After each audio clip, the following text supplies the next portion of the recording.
अस्सलाम वालेकुम व्यूवर्स। सबसे पहले आपसे गुजारिश है मेरे चैनल को लाइक करें, शेयर करें और सब्सक्राइब करें।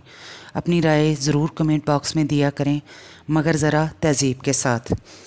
एक दिन मेरा बेटा जो 14 साल का था, एक कुत्ते का फ़ीमेल बच्चा ले आया जो तकरीबन 6 माह का होगा। मैंने पूछा, ये कहाँ से लाए हो? कहने लगा, मेरा एक क्रिश्चियन दोस्त है, उसने दिया है। मैंने पूछा, चंद दिन के लिए दिया है या हमेशा के लिए? उसने कहा, नहीं, अब ये हमारा है, इसे वापस नहीं करना। दोस्त ने कहा कि तुम रख लो। उस फीमेल का नाम बेंजा हमने रखा। वो हमारे घर में चंद ही दिन में हर एक से मानूस हो गई थी। इस तरह वो हमारे घर 2 साल तक रही। बड़ी ही प्यारी फीमेल थी। हम घर होते या ना होते, हमें फ़िक्र नहीं होती थी कि वो घर के दरवाज़े को कोई टच भी कर जाए तो शोर कर कर के पूरा घर सर पर उठा लेती थी। जब तक घर से उसे कोई ना कह दे, बेंजा चुप कर जाओ, फिर वो चुप करके सीढ़ियों पे जाकर बैठ जाती। फिर एक दिन जो हमारे लिए सियातरीन दिन था, वही लड़का जिसने बेंजा हमें दी थी, वो मेरे बेटे से मिलने आया तो बेंजा को देख लिया तो रोज़ हमारे घर के चक्कर लगाने लगा। मेरे बेटे ने मुझसे पूछा कि मम्मा, इस दोस्त को बाहर वाले कमरे में बिठा लिया करूं? मैं उस कमरे में तस्बीहात पढ़ती थी। मैंने कहा, बिठा लो, कोई मसला हमें तो नहीं, उसको हुआ तो भाग जाएगा। पहले दिन जब उसको उस कमरे में बिठाया तो वो वहीं जाकर बैठ गया जहाँ मैं बैठकर पढ़ाइयाँ करती थी। वो मेरे बेटे से पूछने लगा कि तुम्हारे घर में कोई दम दरूद करता है? मेरा बेटा बोला, हाँ, मेरी अम्मी करती हैं। वो मेरे बेटे से काफ़ी बड़ा था, लगभग 8 या 9 साल उससे उससे उस दिन वो 5 मिनट भी ना बैठा और चला गया। शाम को उसने मेरे बेटे को फ़ोन किया और कहा, मैं तुम्हारी अम्मी से मिलना चाहता हूँ, अगर कोई एतराज़ ना हो तो। मेरे बेटे ने मुझे सारी बात बताई और मुझसे पूछा। मैंने कहा, तुम्हारा दोस्त है, मेरे बेटों की तरह ही है, मैं मिल लूँगी। दूसरे दिन वो शाम 4 बजे हमारे घर आया और उस जगह ना बैठा जहाँ मैं बैठती थी, उसके सामने वाली जगह पर बैठा। मैं अंदर गई तो वो खड़ा हो गया। मैंने कहा, बैठ जाओ, तो वो बैठ गया और मैं अपनी मखसूस जगह पर जाकर बैठ गई। मैंने पूछा, हाँ जी बेटा, क्यों मिलना था मुझसे? कहने लगा, आंटी, मैंने भी इल्म सीखा हुआ है, पर जहाँ आप बैठी हैं वो कल मैं वहाँ बैठ ही ना सका। बस 5 मिनट में बैठा और रात को डर गया। मैंने पूछा, तुमने इल्म कहाँ से सीखा और कौन सा इल्म सीखा? वो मैं वो कहने लगा, मैंने बाबा साहब से सीखा। मैं उनकी शागिर्दी में 5 साल रहा।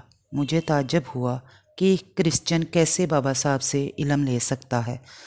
मैंने पूछा, तो क्या तुम मुसलमान हुए? कहने लगा, नहीं, मैं क्रिश्चियन ही हूँ। तो मैंने कहा, फिर मैं मान ही नहीं सकती कि तुम बाबा साहब के शागिर्द हो। कहने लगा, आंटी, मैं सच कह रहा हूँ। उसने अपने किए हुए सारे चिल्लों के बारे में बताया। मैंने कहा, जिन चिल्ले की तुम बात कर रहे हो वो एक मुसलमान कभी नहीं करेगा या करवाएगा, और बाबा साहब मुसलमान हैं और बहुत बड़ी हस्ती हैं। मैं ये कहकर उठने लगी तो मुझे कहने लगा, आंटी, मुझे आप बताएंगी आप क्या पढ़ती हैं? मैं हंस पड़ी। मैंने कहा, ज़रूर बताती, पर तुम्हें नहीं, अगर कोई मुसलमान होता तो। ये कहकर मैं कमरे से बाहर आ गई। मेरा बेटा भी साथ ही बाहर आ गया। मैंने अपने बेटे को सख्ती से मना किया कि इससे ज़रा दूर रहो।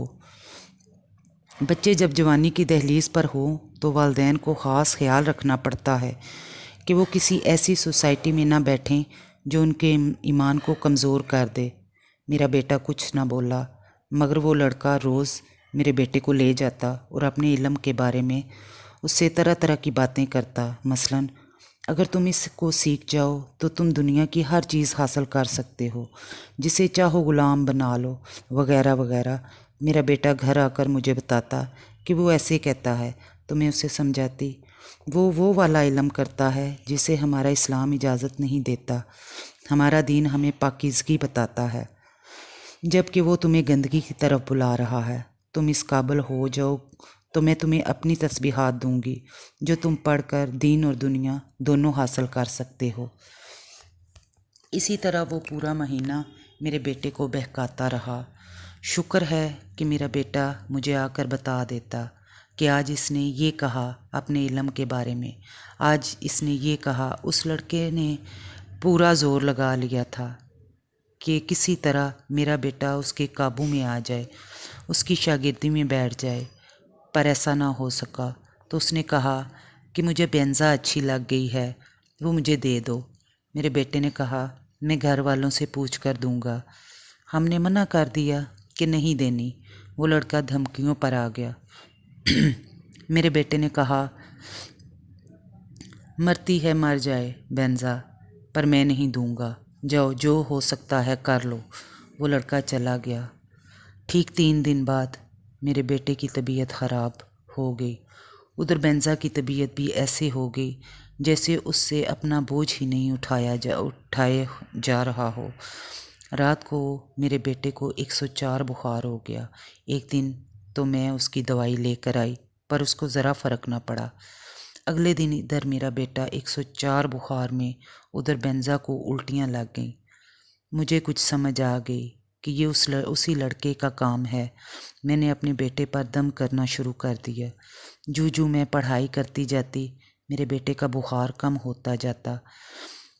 میری بیٹی چھت پر گئی بینزا کو کھانا دینے تو چیختے ہوئے نیچے آئی کہ بینزا خون کی الٹیاں کر رہی ہے، خون اتنا زیادہ ہے کہ چھت پورا خون ہوا ہے۔